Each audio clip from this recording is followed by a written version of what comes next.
gave him the signal. It's on now. Okay, trying to get logged in here. Yeah.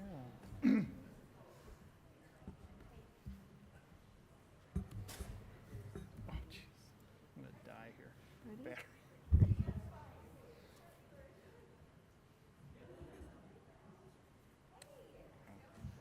Do you need to hook up to a cord? You don't have a cord with you. It's Good dead. evening, everyone. I call to order the January 25th regular meeting of the River Falls Board of Education. This meeting has been properly notified.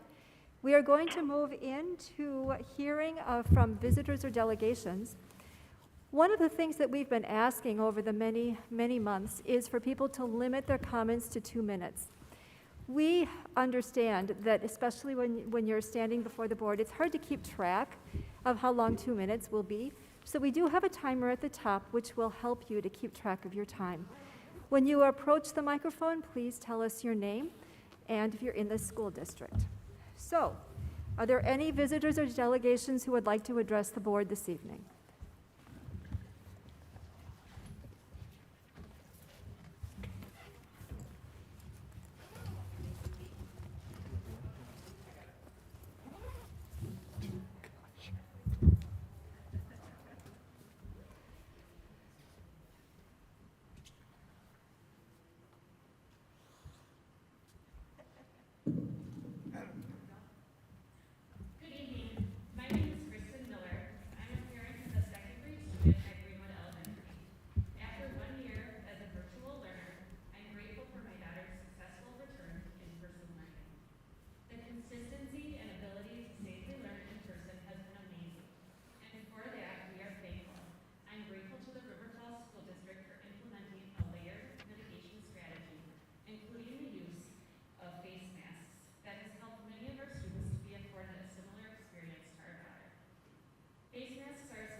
Benson at the December 2021 school board meeting. I'm extremely concerned that the issue of masking is even being brought up at this point in the pandemic, when throughout our district, many classrooms are needing to move to distance learning. We are extending the semester due to absenteeism at our high school, and we are offered only virtual conferences for this winter semester. Without the mitigation strategy of masks, I'm fearful that our students will miss out on in-person learning opportunities due to staff and student absences. This lack of consistency, in my opinion, will greatly harm our students' mental health. I urge you as the board to follow the current guidance provided by the Centers for Disease Control and the American Academy of Pediatrics and continue with universal masking for our students and staff. The schools are not an island in and of themselves. We as a district are a part of a greater whole, and for that reason, we need to continue with the layered mitigation approach, which includes the use of face masks. The use of face masks is one of the most basic ways we can protect one another and demonstrate love of neighbor. Please continue with our current layered mitigation strategy, including the use of universal face masking. Thank you.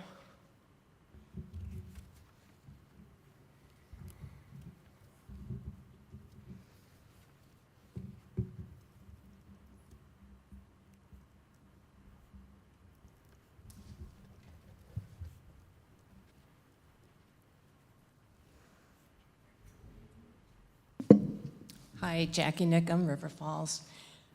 For most of my life, I believe that the federal government had my best interests in mind. I know now that that's no longer the case. Did you know that over 2 million illegals have crossed over our southern border in the last year? Approximately 180,000 of them crossed over so far this year.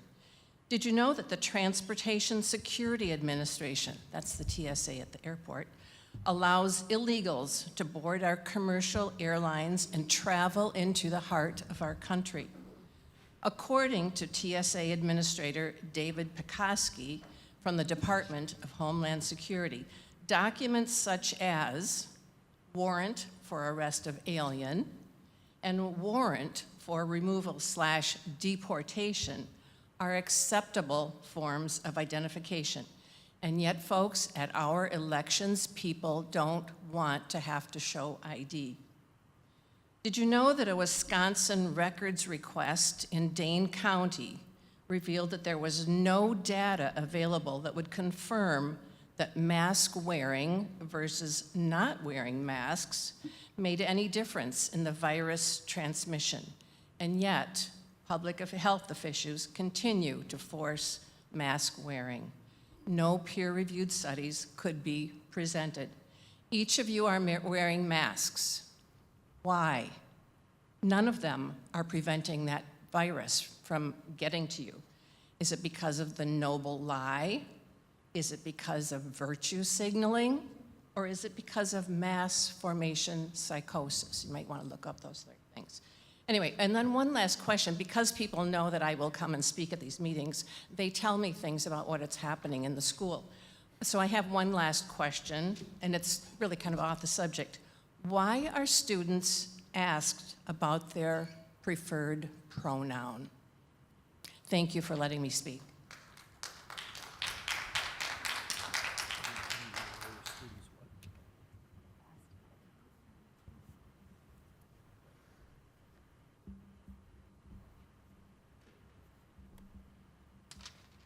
Hello, my name is Stacy, and I have 2 children in the district. I continue to stand here at almost every meeting, asking the board to make the decision to go mask optional. We have continually moved the goalposts on what the end of masking actually looks like, yet we can pack bars, restaurants, sporting events, craft fairs, and so many other things in this community, but our children continue to be told that they must suffer the mental consequences during the school day to keep terrified and probably triple vaccinated adults safe. We ask them to bear the weight of a community on their shoulders, and that mental piece is taking a toll on them. I see most of us in this room out in the community without a mask, yet our kids are forced to suffer every single day. What I've seen in the last 18 months is the board continues to make decisions that are based on fear, and you want to protect in-person school, which I appreciate, but masking hasn't done anything to stop that spread. We're seeing classes closed and individuals out, and masking our students in school for 6 to 8 hours a day isn't gonna change that. The fact that we continue to say that masks are settled science proves that you, and even AZ Snyder, don't actually understand the way science works. You've turned science into a religion. You are hiding behind layers of cloth and synthetic substance as your savior with no belief in what our bodies can actually do for us. You have complete disregard for the actual science, because in fact, on January 14th, the CDC actually changed their guidance on cloth masks, and I hope every single one of you are aware of that. They are now actually recommending that N95 respirators are really the only thing that might slow the spread. And so I ask you, are you requesting that every staff and student be fit tested, worn properly with an N95 mask? Because the cloth masks don't do anything, and that's N95 specific. That's the CDC guidance from January 14th. I know a few of you might dig your heels in and continue to vote required because many of us parents continue to give those examples. You're afraid of students being ridiculed, but I want to ask you, are you aware of the Instagram channels in this school that students have started bullying kids who aren't wearing masks properly or have them down while they're eating and haven't put them back up? There are multiple Instagram channels that do this, and I know the concern is that it'll be the other way, but it's happening regardless. Your time is up. Before I leave, I want to say Are there any this. other visitors who would like to address the board this evening? You're probably going to get COVID no matter what you do, as are most of the people here. Start thinking about their mental health, please. Please, please, please, because we are teaching them to be terrified of healthy humans. Ma'am, your time is up.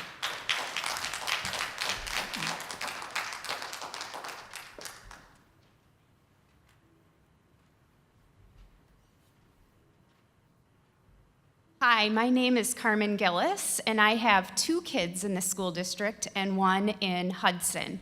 And I can't tell you how awesome it is seeing my son in Hudson go every single day without a mask. It has just been such a relief. One of the things that I have just seen so strongly, and it grieves me, is such a spirit of fear that has come with this virus. And it is just keeping people in bondage and robbing us of peace. We've been robbed of so much the last few years, personally, professionally, our families, jobs, schools, mental health. The list just goes on, and I just want to take a moment to speak over that fear tonight. That is just what's in my heart. And so right now, I just call that fear out in the name of Jesus. I speak peace to all hearts and minds, a peace that passes understanding, peace that drives out fear, because we know love is so much greater than fear. And I just want to bless you all. I know you're wonderful people. I pray for you. I pray out of love and compassion. I know there's just so much going on, and there's just so much fear in the community. And so I just speak over that, and I just speak peace to everyone and love. Thank you.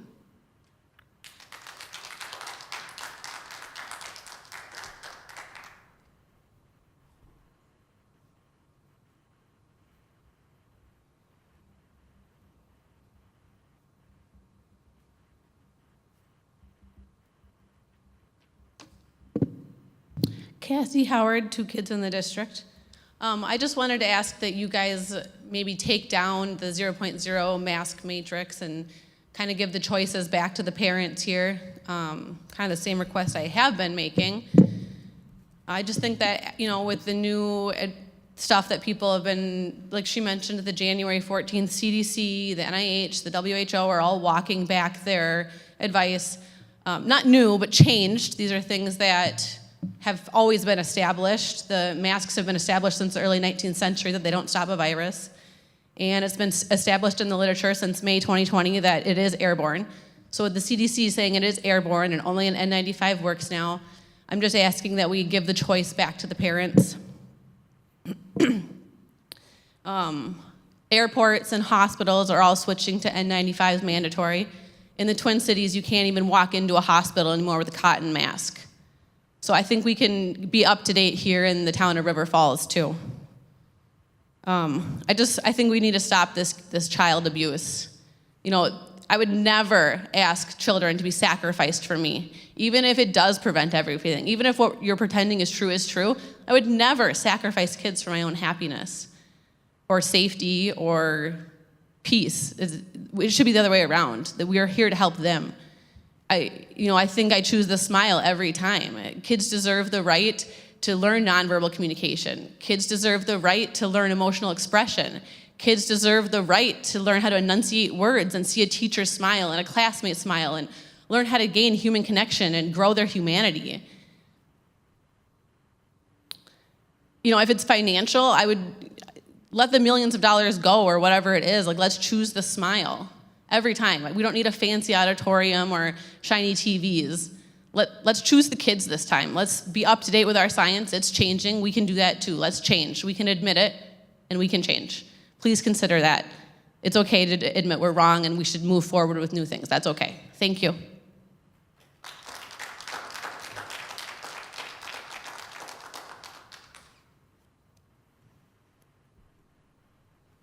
Would anyone else like to address the board this evening? All right, then we are going to move on. Oh.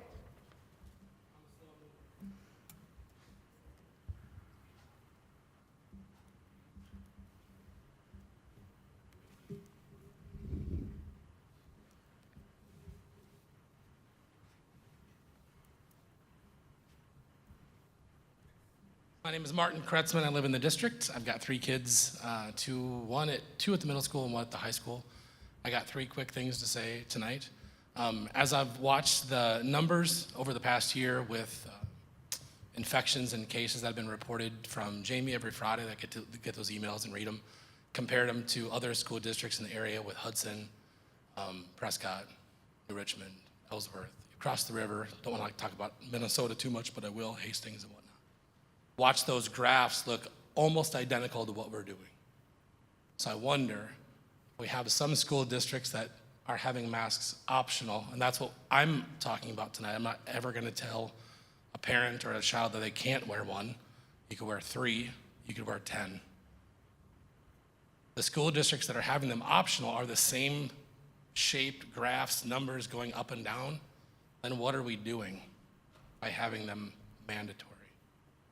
So that's kind of my big thing tonight. The other thing is that I guess I do want to say thank you for inspiring me to get more involved in our community and in local politics. I'll be running for Board of Supervisors here in Pierce County this spring. And I think it's been good to have more people involved, more people at the meetings. So we'll see you in the spring.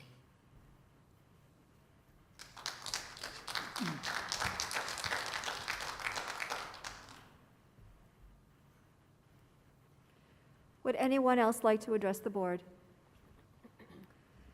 All right, then we are going to move on to informational items, and we have some very good news. For the first one, we have a Wildcat Pride Award for Sarah Plum. So Sarah, if you want to come forward. Let me also say that we are giving Sarah a Wildcat Pride Award because she has won the Wisconsin Choral Directors Association Outstanding Young Choral Director.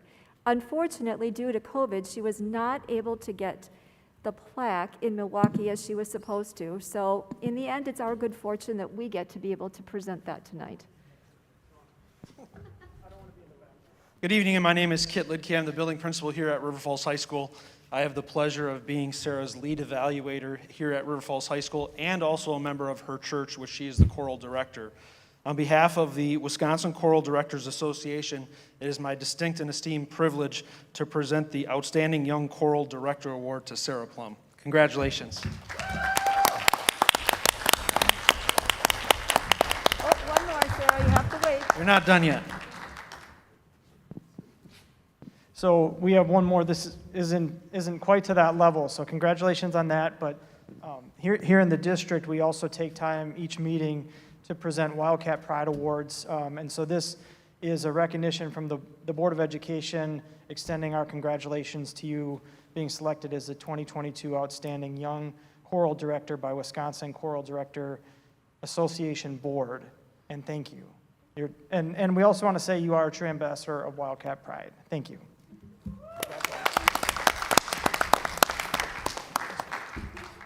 So Sarah, this is a wonderful honor for you.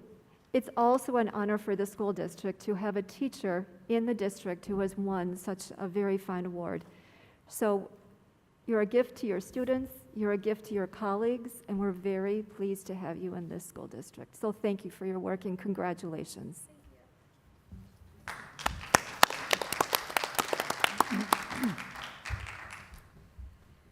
All right, now we are going to move on to the Spotlight on Education, and I believe Mr. Wells and you have a team of folks here to talk about the Montessori School.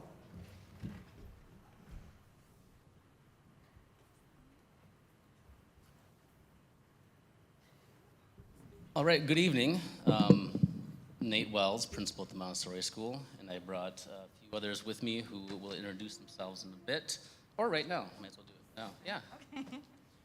Hi, I'm Markel Lockwood, and I'm a lower elementary teacher, so grades 1 through 3. I'm Sarah Lallier, and I teach upper elementary with Katie. Oops, I didn't let her introduce herself. Sorry, Katie. So grades 4 through 6. I'm Katie Purrington, and I teach upper elementary as well. And we are here tonight to share a little bit of the work that we've been doing with student conferencing, which is quite often, if you look for student conferencing in the K-5 realm, you hear about reading conferences with students, where you meet with them and talk to them about what they're reading, their interests, and those sorts of things. What we're talking about tonight is a little bit different, and we'll describe what it is more in detail, but essentially it's a time for teachers to sit down with students and discuss the different types of work that they're working on. So how our mornings, our days are structured is more like a secondary approach where students have multiple pieces of homework that are due in class. And so the teachers will meet with those students and talk about their work, see how things are going and those sorts of things. So the goal for tonight is just to understand a little bit more about RFPME's student conference journey. So it started a while back, and actually due to COVID, kind of fast forward things and really developed it into what it is today. We want to talk a little bit about how student conferencing is a high leverage practice. And then we're going to have the folks behind me share a little bit about how it's impacted both their teaching and then the student learning. So these are just a few comments. I asked some students what they have to say about their conferencing. One mentions it's a time for them to be engaged more with each other, with the teacher, and have fun while learning. Another one has said that they like conferences because it helps them look back on the work that they have done and see how far they've come, so they can see the growth that they've made. And then another one says that they like conferencing. It helps them reset, focus, and get to work. So just a few comments from the students to start off. So our student conferencing journey actually started back in 2018, 2019. Markel and her co-teacher Maggie and a few others went to a conference and learned about student conferencing from the Montessori perspective, which, like I said, is a time where you sit down with a student once every week, once every 2 weeks, and talk about the work they're doing and figure out how to extend or kind of go back and help students out with what they're struggling on. Then came 2019, 2020, so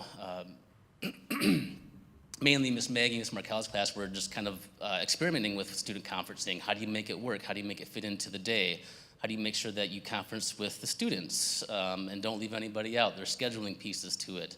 And then there's the piece of what kind of questions, like what are the right questions to ask? So there's some experimenting going on.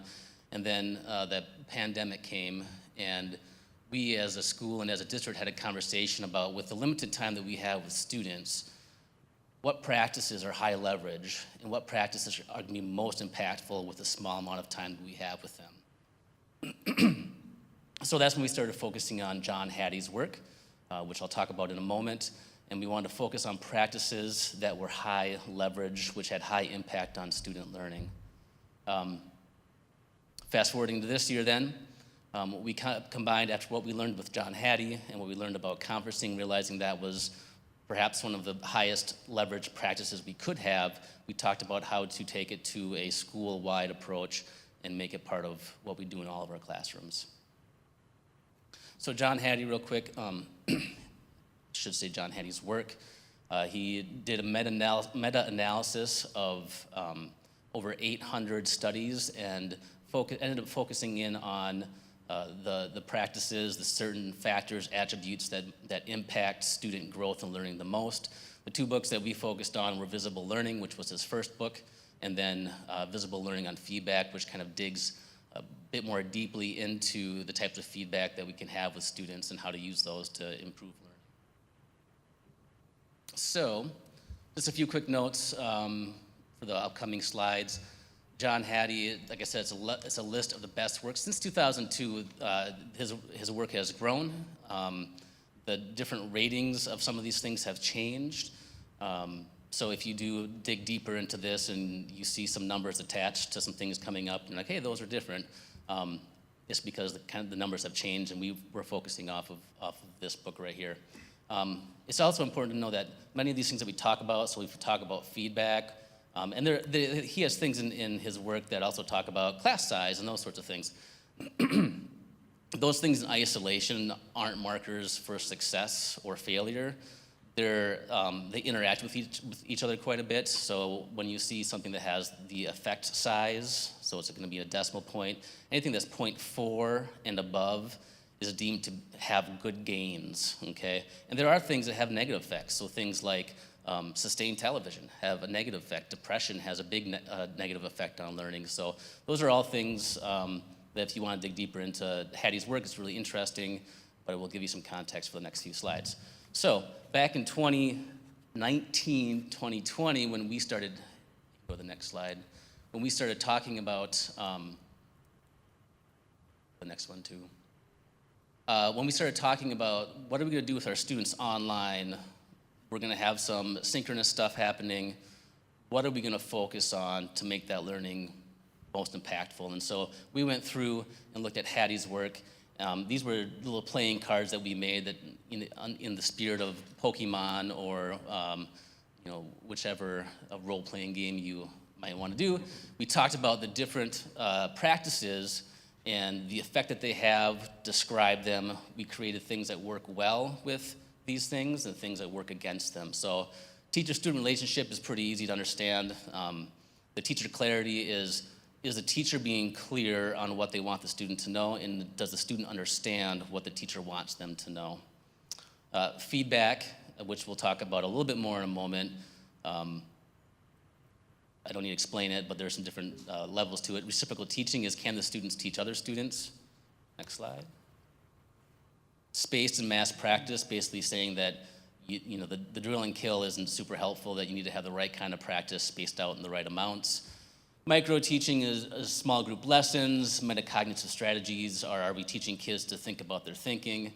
Self-reporting grades are students' reflection on how they're doing. And the last one is formative evaluation of a program. So these are the things that are at the top of Hattie's list that we have control over in our school. Some other things pop up there, but those aren't things as we as teachers that we could change. So we did that, and then we said, teacher feedback specifically, we talk a lot about that, and how do we give feedback to kids? So, to the next slide, we talked about 90% of the feedback that we give to students. Sorry, can you go to the next slide?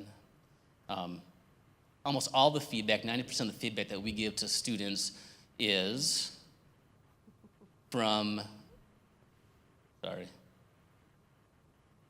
teacher to student. So that's what we think of. I'm giving the student feedback on their work, and that's how we're helping the kids learn. In reality, there's a few more. So if you hit the button again, there's student to teacher. So this piece is that, what am I learning from the student? Like, what's the feedback the student is giving me so I can make adjustments in how I teach and what I'm doing to help meet those students' needs?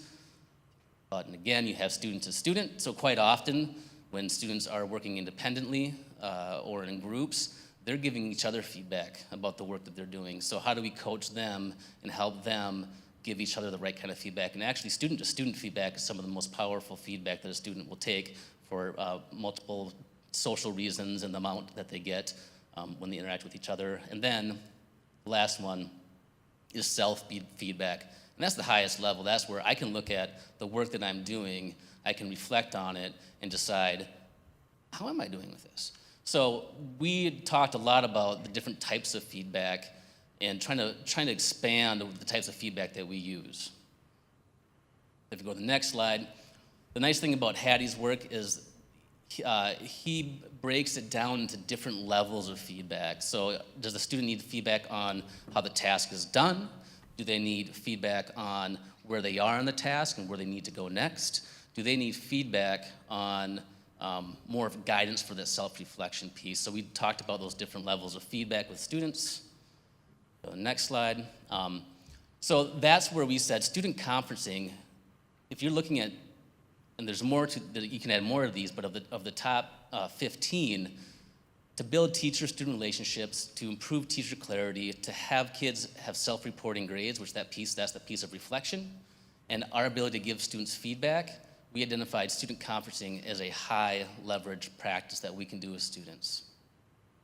So we developed some goals this year. We said, we've had a couple of teachers who have been doing this for a while. We've done this learning on John Hattie's work, and we know that conferencing is a high impact, high leverage practice. So we did these things. We said, this year we're gonna work on school-wide, how are we going to, how does this even happen? If I have X amount to teach and now you're asking me to have a 10-minute student conference once every 2 weeks with students, where is that, how does that work? So we're talking about the scheduling and how it fits into the day. We're talking about the record-keeping part of it. So what questions do you ask, and how do you keep track of the questions that you've asked before, and how do you measure growth and those sorts of things? And then doing more work on understanding, it's one thing to read about the types of feedback, but it's another thing for the teacher to understand the kind of feedback that they're engaging with in the moment with the students. So kind of trying to build the capacity for teachers to be able to do that. So we started off by, one of the things that I put out there was this idea that you have to have a conference sheet, and people have taken this, and if you can click that link, this, if you can't click that, fine, but that sheet is built off of John Hattie's research on feedback. It talks about where students, do they have clarity? Do they understand why we're asking them to do this? It asks them on a gradient scale, how well do you need it, which helps us understand, do we need to go back and reteach, or do we need to extend, those sorts of things. And then on the bottom part, it has a piece on what are your goals for your next work, and what do you think you need to work on, okay? So this was handed off. Teachers modified it in some ways. In upper elementary and K's class, they put it into a Google Sheet, not a Google Sheet, but a Google Doc, so that students can fill it out virtually. And then the second thing we added was, if we're talking about the whole child, this is the academic piece. So on the flip side of that sheet, it speaks more to the social emotional part. Who are you working with? What are you enjoying about it?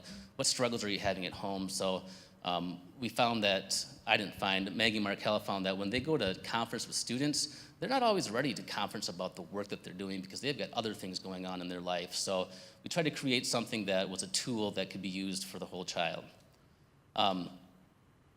So that's kind of our summary of our journey, what the conferencing is, things we've been working on this year. So there's 3 people here behind me. One is a veteran conferrer, and if you have any feedback on that, I'm not sure what the proper term is for someone who is the doer of the conferencing, but that's what I came up with, and it's actually a French word. So we've got someone who's been doing it for a while. We've got someone who's just started doing it, and we've got someone who's been doing it, and they chose a different avenue, and that's what they're going to speak about briefly. Hi, my name's Markel again, and I am supposedly the veteran conferrer, and I will say that every year as a teacher, you're constantly learning and growing and tailoring what the students need. So my conferencing journey started, Nate covered it so well, but started with the social connections and getting to know the students and really getting to know the students so that they could engage in social situations and just being comfortable in the classroom with their work. As we grew and kind of figured things out a little bit more, we took the social emotional piece and built on it, and then asked some questions where students were using this as a reflection tool, so they could start looking at their work. And then the last part, which Nate said that we've been really working on, is using it as a tool for students to go a little bit deeper into their work and set some higher level goals. The impacts that I've seen on my student learning and the student learning and my teaching is just how, when you're flexible and you're meeting the children where they're at, whether that be social emotional level or going a little bit deeper in the academics, just how important that is in a classroom for their growth and learning. The reflection piece and the ability to help them set goals, and as Nate was saying, give that feedback. It allows students to be reflective with their own learning and take a step back and think, okay, we're looking at my work here. What do I need? Do I need to go in deeper? Do we need to have another lesson? Can I take this a step further? And that's really fun to see in the classroom. The executive functioning that they take away from it, I think, is really, really big. Thank you. Sarah. So like I said before, I teach upper elementary, so my experience is a little different. I've tried conferencing in the past, and it's never been a scheduled thing for me. It's always been just like, oh, I'm gonna get that going, and then it kind of doesn't, like whether it was COVID or, I'll say it was COVID.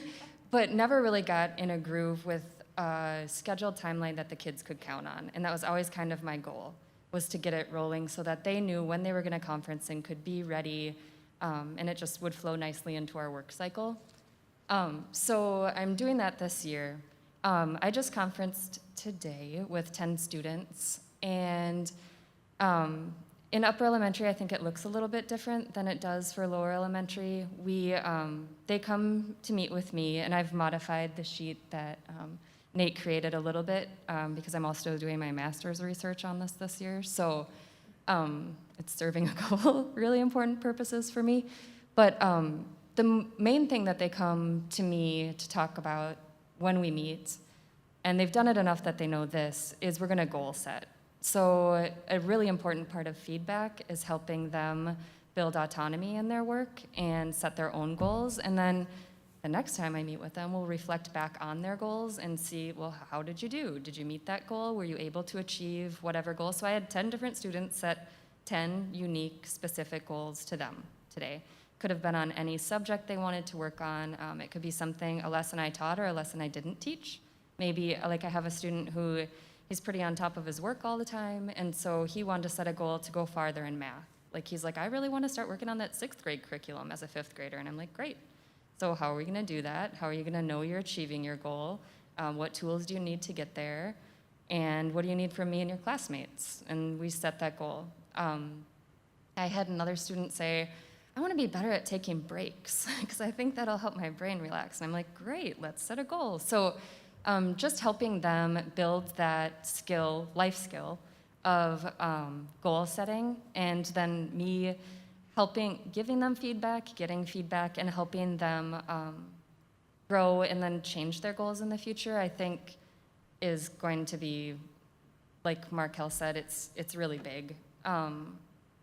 It helps me know where they're at. It also helps me realize which students kind of naturally come by this and which students might need a little bit more support in learning those skills. So I guess that's kind of all I have to say, but I want to thank you for taking time to focus on our school tonight and for having us here. Being in upper elementary, mine is a little bit different than Sarah does it just because we do ours electronically. The way that works with our classroom, we have a combined class. We have 41 students, and every Friday we'll be sitting in circle, and then they'll fill out their Friday reflection on Google Docs, and then that allows us to look through them and meet with them the following week to see where they're at, goals they may have made, concerns they may have, and with a group that big, it's been really, really good for building relationships where you don't always have those opportunities if you don't make them to make that connection with the children. One of my favorite parts of it is that it's a combination of academic and social emotional. So it gives an opportunity to see what's going on in the big picture within that child's week. And there may be a time where academics, they really struggled, but they may have said that they've shown kindness as their virtue that week, or they had social things that were really good, and that, to tell them that both of these are important. And next week, maybe your academics are great, but you're struggling with friends, and to help them understand that we care about the whole picture of who they are, and that if there's concerns with this as well, having them all housed electronically, we can easily go through and see if a student had something going on outside of school that may have impacted things that we saw within their conferencing, that making connections with that and opening discussions, and having them fill it out independently gives them the privacy to really be honest about how they feel about some of the things, and then knowing that they'll discuss it with us the next week. And when we discuss it in our classroom, we just have popsicle sticks with their name and pull a couple every day, so everybody gets a conference within every 2 weeks at least. But although they know they'll always fill it out on Friday, they don't know when the conference will be. And if there's ever a red flag in anything in there, that lets us know we need to check in with that student sooner. So there's accountability on our parts and the students, but I think the most important piece is the relationships that it builds with them. Thank you. So that's just hopefully it gives you an idea of some of the work that we've been working on over the last couple of years and where we've put a lot of our time and energy. As I said, we're still in the journey. We talk about we measure what we treasure and treasure what we measure. And, this is something where we're having conversations about, we have a lot of good tools for measuring, the reading and math level and those sorts of things. When we talk about conferencing and developing these relationships with these students, how do we measure that? And so we've tossed around things like if students start asking for conferences, if you can start keeping track of, on that sheet, there's that gradient bar where the kids can put their understanding. Do we start keeping track of that so that we have an indicator of how clear we are with our direction? So we're tossing around how do we make this a measurable piece so we can share out the success from it, or how we can learn from the shortcomings. So appreciate your time tonight to learn a little bit more about it. And if you have any questions, we'd be happy to answer them. Does anybody have a question? I have a quick question. What are the other students doing when you're conferencing? In our class, we do them in the morning, and we have the 2 teachers and the 2 paras. So we do it during a time where there's 4 adults in the classroom. So it could be while one teacher is doing lessons, the other one pulls for conferencing, and my co-teacher and I switch out days with lessons. He teaches some subjects, I teach others. So the days that we're not teaching, we're more focused on conferencing and vice versa. So we usually do those in the morning. And Maggie and I this year have figured out, it depends, again, each year what the student group is like. But this year, based on our numbers, like we're able to do 2 in the morning every 2 weeks, and then we rotate. Like whoever's teaching a lesson, then the other person's doing the conferencing. Then just a little background on the Montessori approach that we take is that during our instruction time, our work time in the morning, we call it the 3-hour uninterrupted work time. So during that time, teachers are working either with small groups or with individuals. And when the students aren't in their groups, they're working on what we call follow-up work, which is in-classroom homework. So when a student's not in lesson, they've got projects that they're working on for math and reading and history and biology and zoology. So they're working on their independent work when they're not either in a conference or in a small group lesson. And I have one more question. Ms. Markell, the little ones, can you see a difference in their ability to reflect from the beginning of the year to the end of the year? Do you see a huge growth in their ability to reflect and plan and think? Oh, absolutely. Yeah, when they start, at first it's like, okay, what is a goal? We have to talk about what a goal is, especially for our first graders.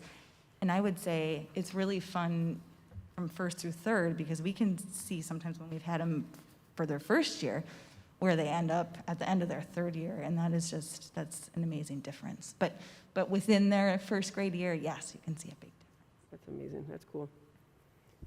My kids are in their classes, and we hear them talk about this. You can see them grow in this during the year, right, as they talk about school at home and how they think and plan, and so. But they're older, so it's impressive. Cindy, they're going to want to conference with you. They do Just not need 10 minutes. They've learned the process. They do not want to conference with me. They've learned the I'll say that. process. Thank you very much for being here tonight. Thank you also for continuing to be students yourselves, learning and growing and coming up with new ways of engaging your kids. It sounds like it's an engaging place to be in your classroom. So thank you for teaching them, and thanks for being here to help us learn too. All right, we are going to switch the order a little bit in terms of the next reports. And so actually, Nate, I'm going to call on you again to give the EID report right now, if you'd be willing to do that. I would love to do that. Thank you. So it's been a while since we've had an update on the EID work. I think last we talked, we had wrapped up our mission and vision, and just to remind you that the EID committee, we identified ourselves as a convening body focusing on student experiences and feedback. So really our work is focused on the students in our district and what we identify as the we, not the committee, but the larger district, what their needs are. And so since that time, we've broken down into, started some subcommittee work. So one subcommittee is focused on the student experience, and the second one is focused on co-curricular engagement. And so we're both, and those were decided based on the data that we received from school perceptions over the 2018 and 2019 school year. And we saw specifically that those were areas that we should look at. So the student experience, they're actually both kind of in the same spot. So they're both at a spot where we're looking at how do we gather data from the students. I feel like one shortcoming we've had with the EID work in the past is that it's essentially been adults in a room talking about student problems through the adult lens that we own. And so what we're trying to do, the shift we're trying to make is, what are the students telling us? What are the students saying their needs are? And so both groups are looking at how do you engage students in order to get that data. So currently there's one that's been identified. So the district is going to be putting out their school perception survey in March or April. And so both committees have looked at those questions that are currently on the list of things to be asked of students and made suggestions to have those included. So the good thing about that is that all students 4 through 12 will get this survey. They'll be able to talk about whether they feel connected or those sorts of things, whether they're involved in a co-curricular sport, or just a co-curricular. If they're not, why aren't they? You know, so there's gonna be some open-ended questions so we can get some more qualitative data on what the students are saying. So both committees have looked at that, and both committees are talking about how else can we engage students and get their feedback. Anna Zaleski, who is, I think she's 5th grade at Rocky Branch? Fourth. She brought forward, there's a book called Street Data that just talks about how do you get more qualitative data from people and different ways to engage them, ranging from forums to a town hall. So that's kind of the next step. What we're going to be talking about is how do we engage with the students in a way that's different from them filling out a form. And I think it's going to be nice because it's also lining up with district strategic plan work, and so I think there's going to be a lot of synergy. Is that what it is? Synergy between the processes. So, in summary, they're focusing on student experiences, getting student data, hearing their voices, and then actually this Thursday is our next full committee, where the subcommittee will be reported out to the larger committee, and we'll get feedback, which we'll take back down to the subcommittees. So that's where we're at. Yeah. Any questions? It's a big undertaking. Thank you for your work. Yeah, my Thanks for pleasure. the update. Yep. Our students are not able to be here tonight, so now we are going to move into this. Oh, please then, come.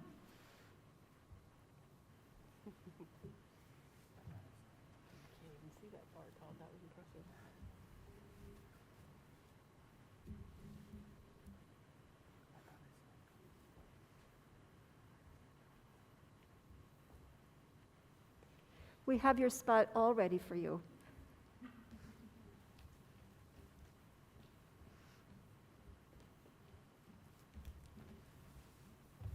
So I'll give you a moment to catch your breath.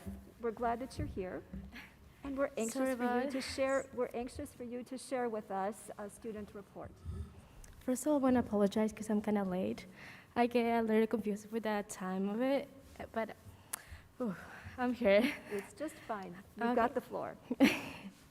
The first stuff I want to say is, I want to say thank you for expand the 2 days for all of the students. We appreciate it because that helped a lot of the students who were sick and he didn't the chance to be in the school and do the assignment and the assessment that they have and the quizzes, and the 2 days really helped them. Me too, because I have a lot of assignments that I didn't, and that helped me too. And the second stuff is about COVID. I know COVID is getting crazy, everyone.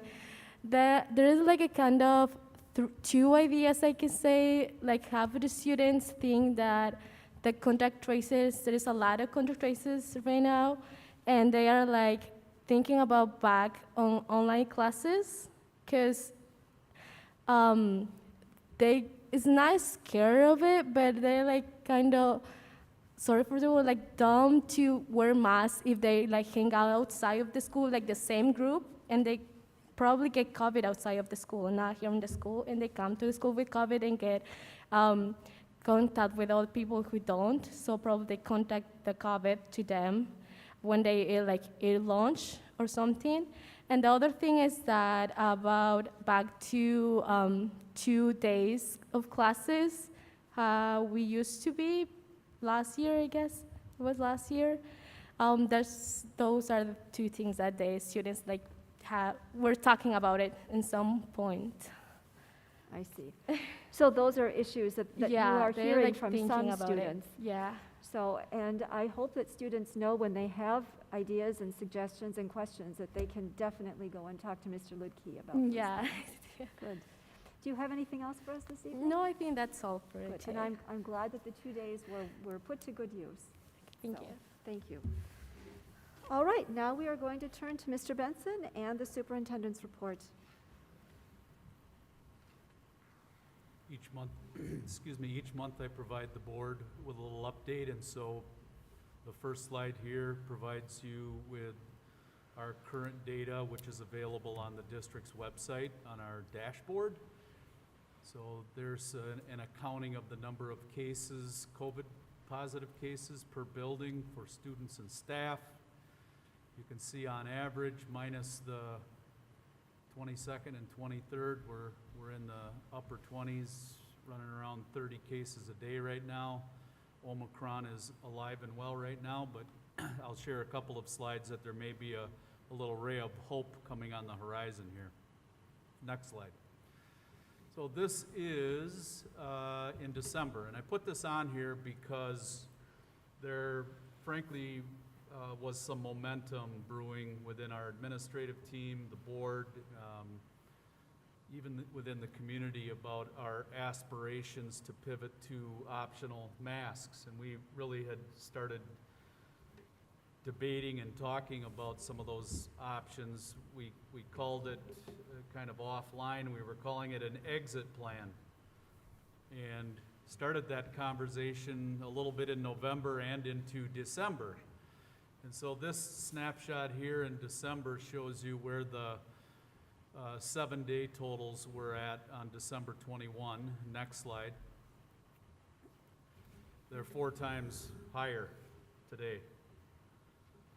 And so to address the issue, to be clear, COVID cases are, with many people, often like flu symptoms, cough, perhaps some mild body aches. It doesn't mean that with these kind of numbers screaming as loudly and as high as they are, that doesn't mean that people are on their deathbed. And so we're not fear-mongering by showing the numbers. We're simply showing what the numbers are with the positive cases. Next slide. The ray of hope I was referring to is illustrated here on one slide. It shows the number of cases in our entire district boundary, so that's 24,000 people, not just students, not just school district cases. I don't know if that trend will continue, but there's some other indicators that maybe we're coming down the backside of this spike. Next slide. This slide is Pierce County. Another snapshot off of the state's website here, indicating the number of reported COVID cases, and what line I'm pointing out is the red line on this graph. Again, shows that the 7-day total is beginning to come down the other side. Knock on wood, let's hope that it increases, or continues to decrease, I should say. Next slide. Another ray of hope, St. Croix County. You can see a little bend on the curve with their 7-day average for daily cases. Perhaps the ray of hope is here, that we're going to come down on the backside of this spike.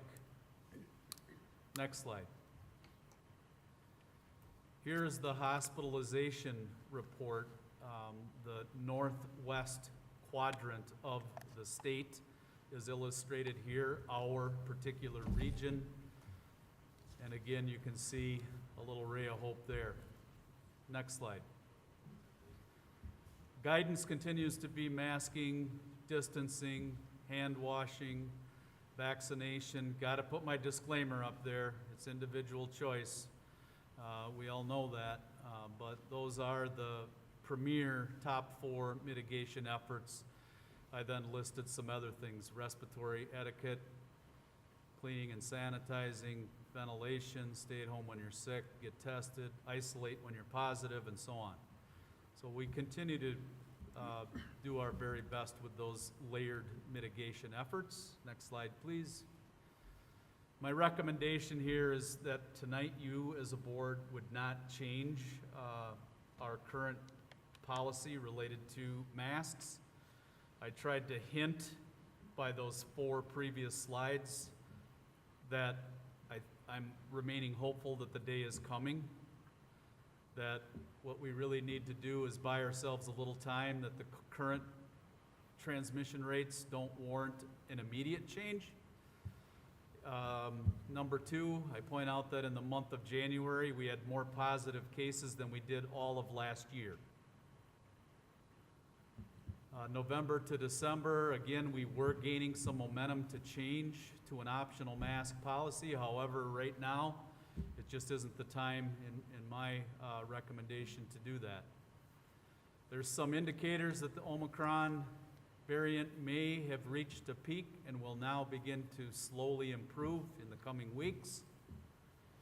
And considering all that we have endured to date, particularly in the last 2 years, I'm suggesting that we keep the masks on for a few more weeks. But again, I'm hopeful, as many of you are, that we can pivot to an optional mask approach. Those that would like to wear a mask, certainly to do so. It's just that right now, today, sitting here where we're at with the numbers, we got to buy ourselves a few more weeks before I would recommend to the board that you make the change right now. That's it.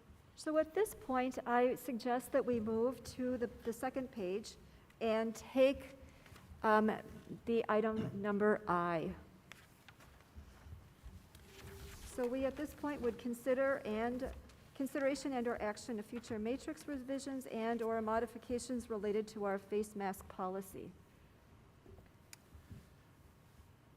I'd like to recommend that we follow Superintendent Benson's recommendation and table the action on voting for masks policy to remove them. So, Thank you, Bob. Is there a second? I'll second that. Cindy? Bob, would you like to speak to your motion? I was one of the ones in December 21st, that was advocating for us to make a decision tonight. At that December 21st meeting, Omicron was fairly new on the scene. It was, and at that time, we had also seen a nice decrease in cases from November into December, and it felt like the momentum was there. Administrative people were believing we were going the right way. So was I. So was several board members. That whole thing has changed. It's changed completely. It's not even almost until very, very recent last few days, all we've done is go up. It doesn't make sense to change now. It just doesn't. You know, I'm very hopeful, and I think it's Jamie showed these slides, and nationally you hear news about some areas of the country peaking and actually dropping. Extremely hopeful. Omicron came on so quickly and rose so quickly. I hope the descent is just as quick, but we're not in a position to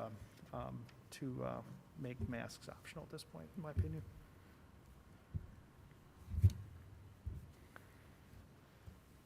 Any other comments from board members? Yeah, I tend to agree. I mean, I'm somebody who's certainly wanted to advance the conversation as far as when we do go optional. You know, if we had voted in December, I was probably in line with Bob. We're looking at things at that point and comparing to what we're seeing in other places. I probably felt a lot differently at that point than I do now, given what we've seen too. But I just was going to address we've had a lot of people share comments about what trends are happening, whether they're using our district compared to other districts and the trends that we're seeing versus what others are seeing. People who are making a case to continue masking longer are saying, look at what's happening, look at the current case numbers, and there are people who are telling us that at this point there's no use, and I think the reality for us is probably somewhere in the middle, and we're trying to do what we can. But I do want to address, for those people that we're not able to reach out to via email and respond to, that we are looking at what our strategies are compared to other districts, good, bad, or otherwise, and trying to assess what that means versus what we knew in August. And so all of that feedback is taken as part of this too. I haven't been able to address everybody that's reached out on either side of it, and want them to know that, no, we're not turning a blind eye to what's happening now, whether it's case numbers in our buildings, and also we're not turning a blind eye to what we know now and what we're observing with 4 to 5 months of school versus what we were mostly having to try to anticipate back in August for things that would happen. So I hope people, even if it doesn't land where they want it to right this second, at least can understand that and know that we're trying to account for those things as best we can.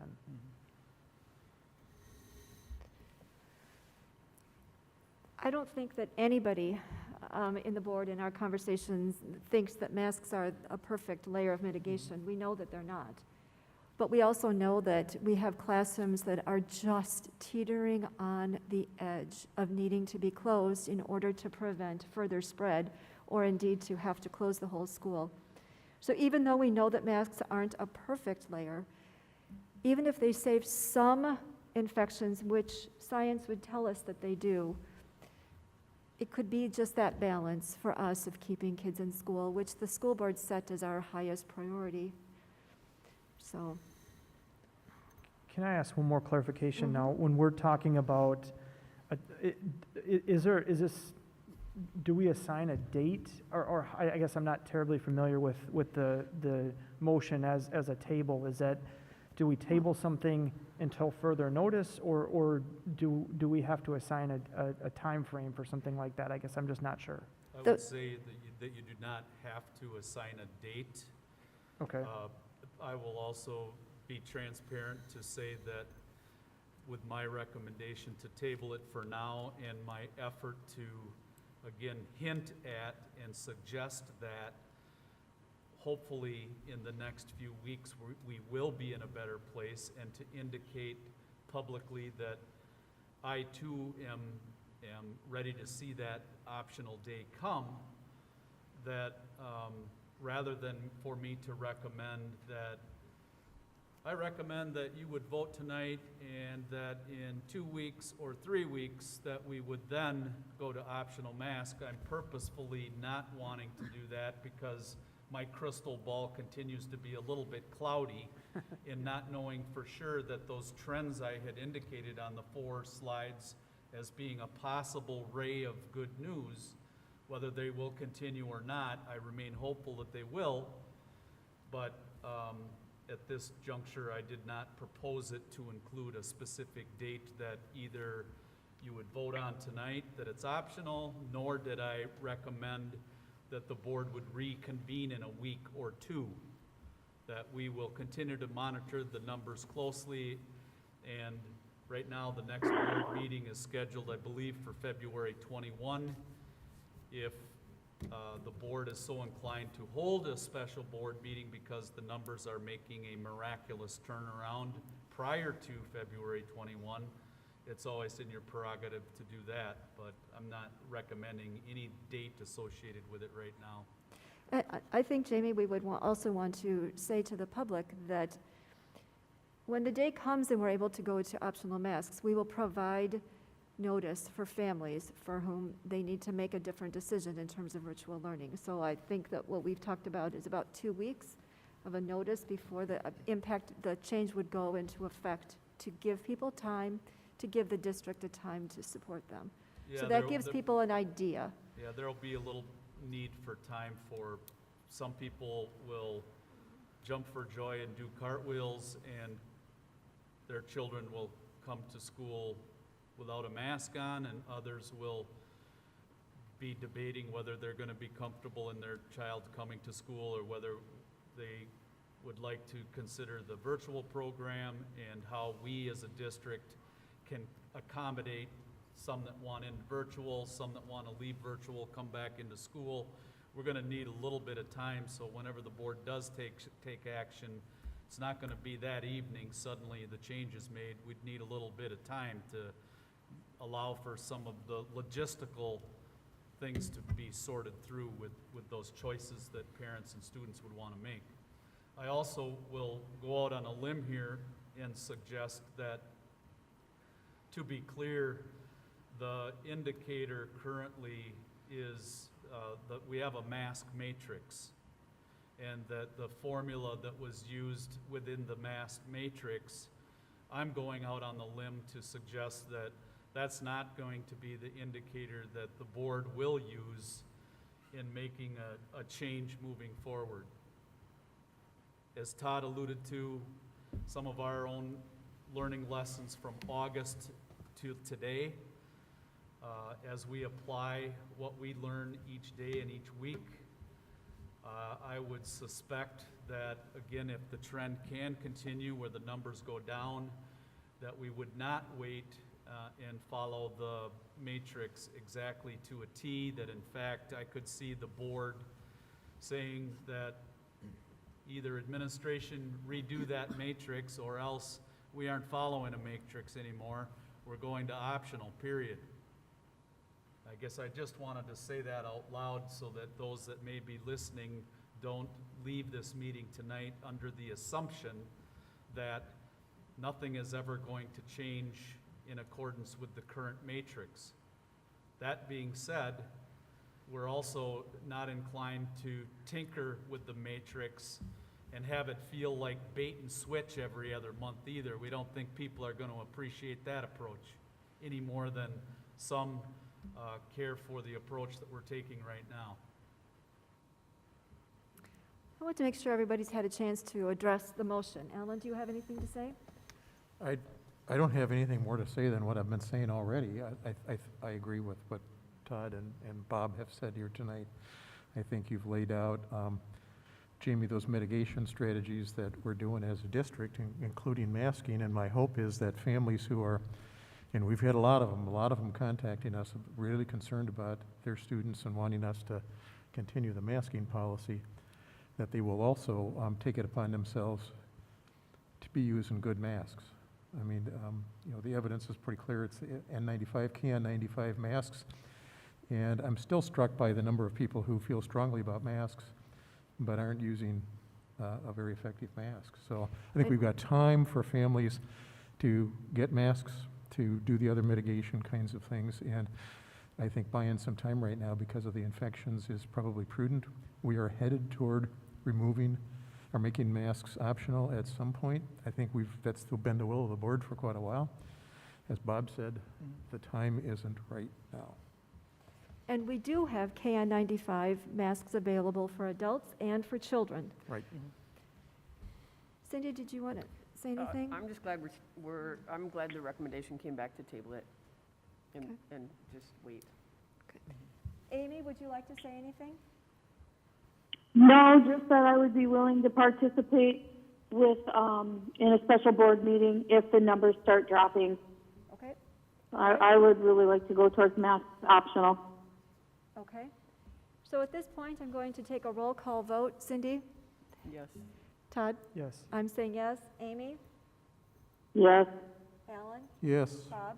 Yes. The motion is carried, and the issue is tabled until further notice.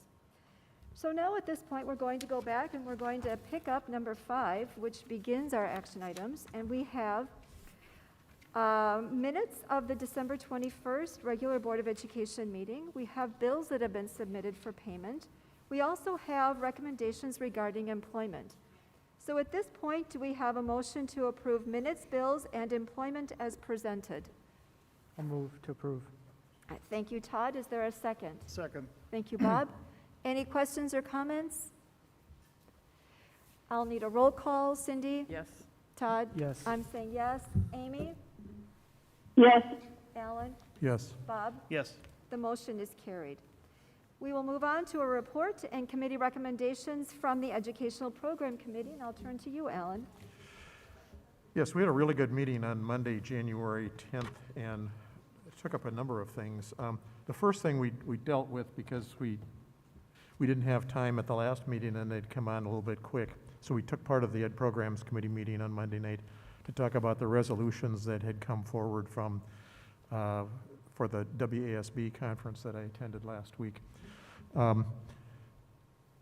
Because I was our delegate and was there, there was a lot that transpired, but basically there is a committee as part of WASB. It's about 40 people who develop these resolutions. It's called the Resolution Committee, and brings them forward. All of the resolutions that we discussed at that meeting, by the way, passed pretty overwhelmingly. A lot of discussion. I think you all probably saw one, at least, news story today that I shared with the rest of you out of that. But anyway, we talked about it. We had good conversation at that committee meeting. We had a long conversation with David Crail, the Director of Student Activities here at the high school, and that was really helpful for us to know more about what is going on in activities, his philosophy and approach as an activities director, and for him to get a chance to hear and talk with us as a board as to what we're seeing and hearing and feeling and giving him feedback. So I look forward to having another conversation like that, because I thought that was real productive, and that was a very good meeting with him. Appreciated his willingness to spend that much time with us. Jennifer presented the e-school, charter school contract that she's put just a ton of work into. There's a lot of paperwork that's involved in getting a charter school approved in Wisconsin. We can charter schools within a school district, which is unique, and it's worked well for us. This is our third charter school within our district, the Renaissance, Montessori, and now the e-charter school. So thank you, Jennifer, for all that work to do that. We also had a presentation by Jennifer about the early admissions procedures. This is 421 rule, which has to do with the process for evaluating students for when they will start four-year-old kindergarten and what the dates are. And if students don't meet those dates, what criteria would be used to select them and allow them to start. And then a memo from Jennifer that established open seats or open enrollment, and basically we're open in all grades and programs except our special ed programs. We are not, we're at capacity and then some in those programs. And then each year we're required to post as part of the educational options, as part of the open enrollment procedure, what the educational options are within the district. And we took those on and had a good conversation about them. So that meant that there were three action items that we worked on that night. One was the early admissions procedure. Second was establishing seats for open enrollment. And the third was approving the district's notice for educational options. If there's no objection, I will move that we adopt all three of those. Thank you. Is there a second? Second. Thank you, Bob. Any questions or comments? It will be a relatively quick vote on this, but we had extensive conversation about all of these issues at the Educational Program Committee with Jennifer's help and guidance. So, ready for a roll call? I'll call on you, Bob. Alan? Yes. Amy? Yes. I'm saying yes. Todd? Yes. Cindy? Yes. The motion is carried. And now we will turn to Finance and Facilities and Todd. So we met a week ago yesterday for Finance and Facilities. We had a few items on the agenda. One that is ongoing and has been for a while is the Renaissance Charter Academy relocation, and we are, I think, narrowed down on a site that we're trying to pursue at this point, and we've had our contractor, our architect, through a number of different sites and our evaluator. It seems like we've kind of narrowed down on the one. They've evaluated all of them, and trying to secure some additional details in that facility and get that ready for potentially a year from now is what we'd be looking at. So talked about that a lot. There was no action, just informational update. The second item is the 2021-22 facilities capital needs. Chad and Joe Haselman presented what's a very large sheet of paper that has building priorities, that it just kind of a rolling list that it gets added to and things get removed on a year-by-year basis. They're prioritized 1 to 3 years, 4 to 5 years, and I think it's 6 to 8 years from there. And so we looked at what will be on the horizon for the 1 to 3 year bucket and how we accomplish those things with our capital budget for the facilities, and think we're in a decent spot. Some of that work is going to go out for bid here probably in the spring, but there's always quite a few moving parts with that as things come up or become priorities too. So a lot of work goes into that and maintaining that document, but it's always kind of a nice thing to look at and just see what's coming up. So, Good. Thank you, Todd. Personnel Committee and Amy. Yep, the Personnel Committee, we met on January 17th. Review recent changes to the employee work safety guideline. We discussed the next 2 years of school calendars, and then we have 3 action items, which are to approve the new transportation department job descriptions, one for the transportation assistant supervisor, the bus driver job description, and the mechanic job description. Dave also gave us an update on health insurance bidding. And then the committee went into closed executive session to approve continuing letters to administrators and preliminary notice of non-renewal of administrative staff, and then to discuss the negotiating goals for the next school year. So I would just make a motion to approve the 3 revised transportation department job descriptions. Thank you, Amy. Is there a second? One second. Thank you, Cindy. Questions or comments, discussion? All right, we're going to take a roll call. Cindy? Yes. Todd? Yes. I'm saying yes. Amy? Yes. Alan? Yes. Bob? Yes. The motion is carried. All right, one of the things that the school board has been working on is to revise our policies related to field trips. We've done a fair amount of work on this to make sure that they are providing the kind of guidance that we want and matching our practice. So at this point, do I have a motion to approve the second reading of revised school board policy 352 related to field trips and extended trips, as well as the second reading of revised school board policy 352, the rule guidelines for field trips and extended trips? Also move. Thank you, Ellen. Is there a second? One second. Thank you, Cindy. Questions or comments? We've gone through this quite a lot. So this is our process. It means that we're thorough. All right, I'm going to take a roll call. Cindy? Yes. Todd? Yes. I'm saying yes. Amy? Yes. Alan? Yes. And Bob? Yes. The motion is carried. All right, as Alan alluded to, Jennifer Peterson has been doing a significant amount of work in terms of creating a charter contract to submit to the DPI, the Wisconsin Department of Public Instruction, related to our e-school. And so in order for that proposal, that contract to go forward, we do need to approve this as a board. We've talked about it over the course of several different ed program meetings, and it is time for us to take action. So is there a motion, please? So move. Thank you, Ellen. A second? Second. Thank you, Todd. Any further questions or comments? Bob?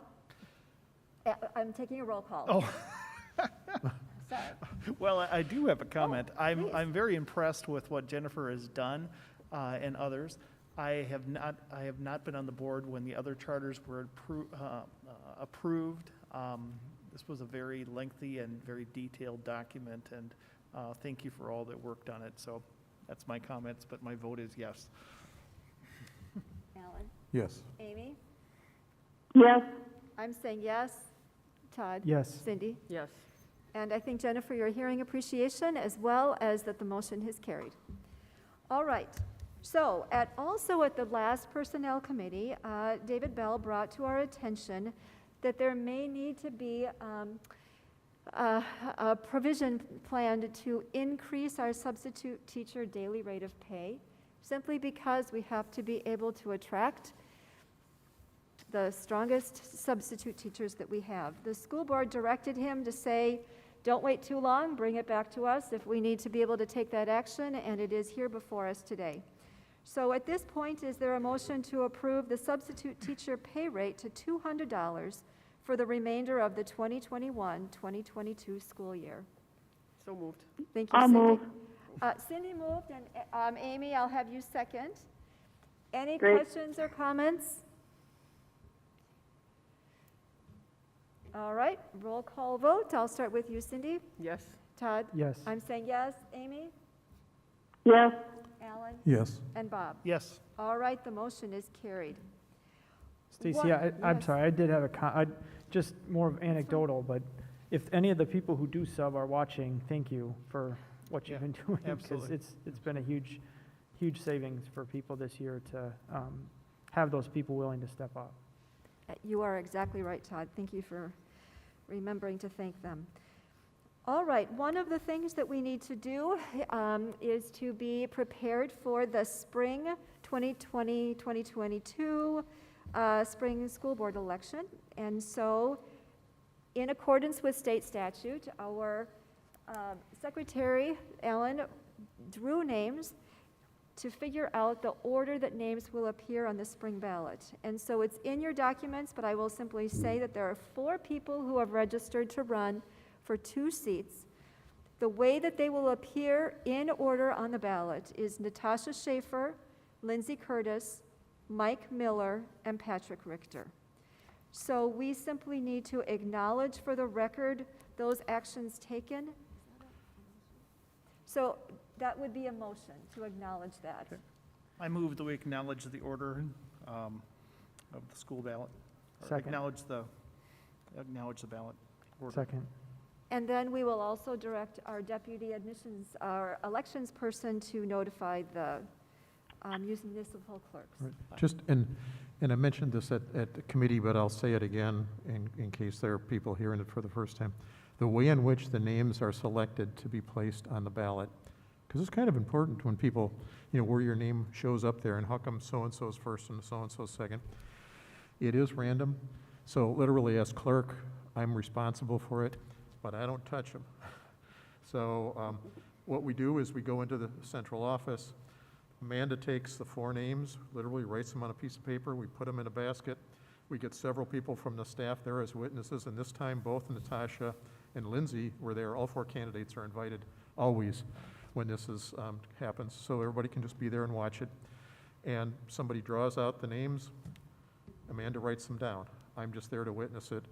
And this is the way they come up. So it's totally random as to how those names show up. It's very fair. This is the way it's handled, I think, all across Wisconsin.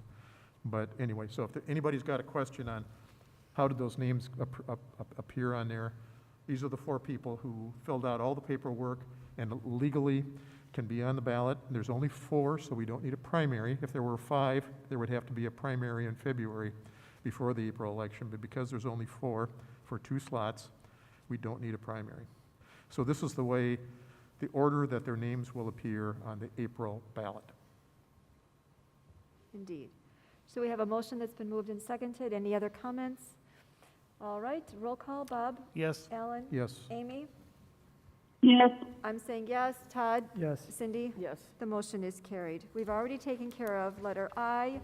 Do we have any proposed items for future agendas? All right, we're going to move on to schedule upcoming meetings. A few adjustments here, so we'll keep track. Educational program will meet Monday, February 7th, starting at 6 o'clock. We are going to determine the location. Jennifer will keep us apprised of that.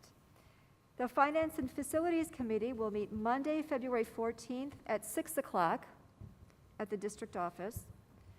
Personnel Committee will meet Monday, February 28th at 6 o'clock. That is a change because it will enable the agenda to be more productive if we wait a few more weeks, and that will also be at the district office. The next regular board meeting is scheduled for Monday, February 21st at 6 o'clock here in the River Falls Auditorium.